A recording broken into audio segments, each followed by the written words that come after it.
does Mac Jones fit with the Jaguars?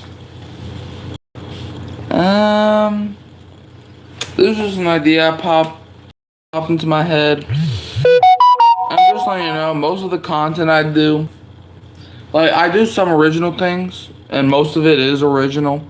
But some content I do is basically inspired because I feel like a lot of people need to be inspired to create their own type of content.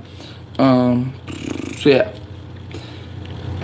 But I have a question to ask myself. How does Mac Jones fit with the Jaguars? Hoo-wee. I think this feels like a Trey Lance to the Cowboys situation. Where we knew Trey Lance was not, he would be lucky to even be the water boy last season for the Cowboys. We already knew that. Dak Prescott, there was no way they're giving up Dak Prescott's spot for what's his name? Trey Lance. I feel like there's the same thing with Trevor Lawrence and Mac Jones. The Jaguars would be dumb to bench Lawrence. Trevor Lawrence has to be terrible. And when I say terrible, I mean Nathan Peterman type of terrible for Mac Jones to even have a chance to touch the field. But how does Mac Jones fit with the Jaguars? I think it's instability. Is that the right word? Or is it stability? I don't know. What I'm trying to say is that it's going to be insurance. Because Mac Jones, we've seen him play at a high level. You know, his rookie season with the Patriots, he was a Pro Bowl. Yeah, he was a Pro Bowler. Yeah, he was an alternate. But that man won Gritty of the Year. Okay, my bad. Sorry for trolling. So yeah, Mac Jones, I feel like he fits the Jaguars like any other backup. I think Mac Jones is like a special backup. Yeah, his tenure with the Patriots wasn't the best when it ended. But sometimes, look, I kind of enforce some of the Mac Jones hate as well. But then I look back at it, and I mean, yeah, Mac Jones wasn't good. But are we going to seriously be like coaching wasn't the issue there? Don't get me wrong. Mac Jones had his fair share of issues. But when I go back and look, if you think about this, which you should, Mac Jones' rookie season, he played amazing. Who was his offensive coordinator? Josh McDaniels. And I know people want to make fun of him for his coaching days, but we're not talking about that. We're talking about his offensive coordinating days. So yeah, Josh McDaniels was his coordinator.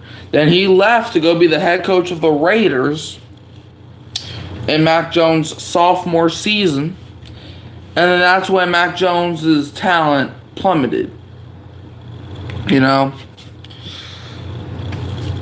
Because then, you know, then who was the coach for the Patriots? Matt Patricia. Then he had Matt Patricia.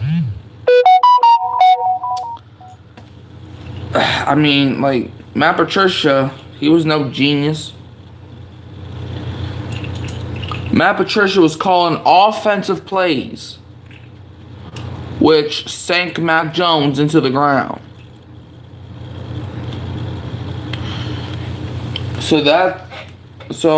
And then I forgot who the coach was for the Patriots this past season. And when I say coach, I mean offensive coordinator. I already knew Bill Belichick was with the Patriots for more than 20 years.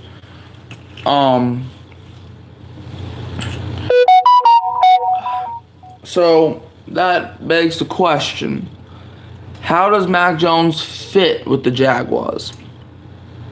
I think Mac Jones can be a better backup in the league. And I hate saying that word.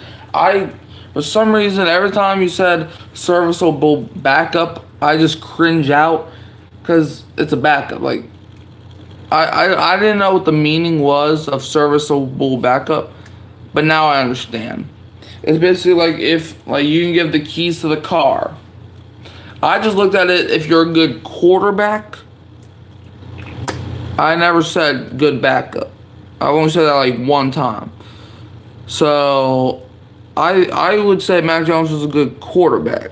But then I realized, well, now there might be a difference. So Mac Jones, he fits, I think, really well with the Jaguars with Doug Peterson. I think if knock on wood, if Trevor Lawrence gets hurt, which I'm not saying he will, and I don't want him to, I think you can give the keys to the car to Mac Jones, and he can go, and I think he can win games, especially because look, the Patriots, they never developed talent around Mac Jones. They never did that. His number one receiver last year was Demario Douglas. I don't even think that boy got drafted. They signed Juju because he won a Super Bowl.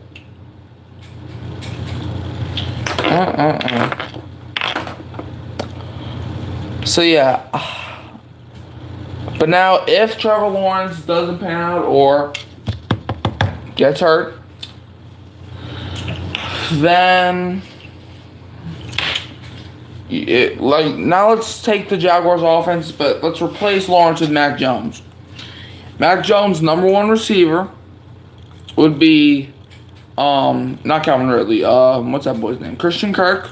Number two receiver is Gabe Davis, and I think Gabe Davis, he's inconsistent, but if he has. I remember that one game in the playoffs. That was the 13-second game, and when that man had like 4 touchdowns and 2 or 3 of them came in the fourth quarter.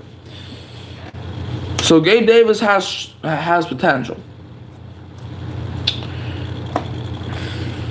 He has potential, but we just gotta see it pan out.